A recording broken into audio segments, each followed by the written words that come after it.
Thank you. Hello, Calgary. This is Calgary, right? I'm starting to lose track of where I am, to be honest. Back when Holly and I were first thinking about making a proposal, something that was important to both of us was for it to be a study of something local.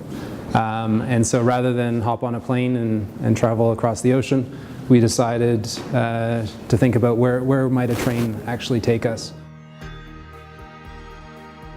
Follow the Food as a title came from the idea that with both farmers markets and food carts, it's necessary to go out and find these places. The other aspect to our project was just identifying what great social attractors both farmers markets and food carts are in these urban environments. We knew that we needed to get involved in social media. Not only is it just big in our world in general, it's big in the food world, especially when it comes to food trucks. It's really helpful to have a Twitter account so you can actually follow them and know where they're located. We did actually use it to find some of the food trucks that we visited. And we decided to also set up a blog so that hopefully we could engage our offices more. This is Portland State University Farmers Market. It's probably one of the best farmers markets that I've ever been to. We kind of looked at it as sort of micro-scale urban planning. They set up around these what we're calling central plazas, where there's seating and they have musicians, so they come and they play, and it's very entertainment and lively. With this shift away from the industrial food system, or an attempt to shift away, the popularity of both farmers markets and food carts is really taking off. On the top left is your standard, not very well used parking lot. Down on the bottom here, you start to see food carts lining the entire perimeter of the edge. And the result on the sidewalk level is a really interesting and socially active space. What Portland did extremely well was, A, to allow these things to exist. So I mean, you have locations that are otherwise just blank walls on the street, and they're allowed to sort of move in and activate the space. One of the biggest key features that we've found in studying both food carts and farmers markets is the social engagement and eyes on the street and foot traffic to local businesses, and just creating more lively atmospheres in your city.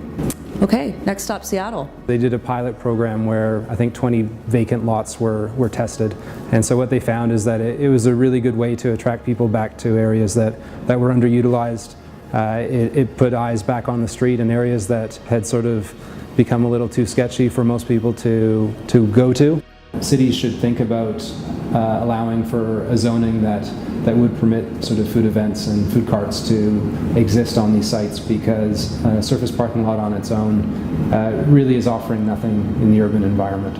Part of the study, the idea was, okay, we would see what was happening in Portland and Seattle. Coming back to Vancouver, it was, were there any lessons that we learned from these two places? In Vancouver right now, they're making a concerted effort to grow the number of food carts. You don't see the parking lot type food carts that we saw in Portland. However, I think the city is starting to understand the power of these things to draw people. Our office does a Food Truck Friday where we gather the troops and head out in search of a new food truck.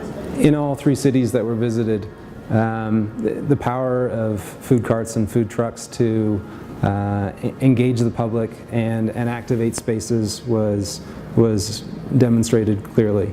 They really engage the public space, so they bring a lot of foot traffic onto the street.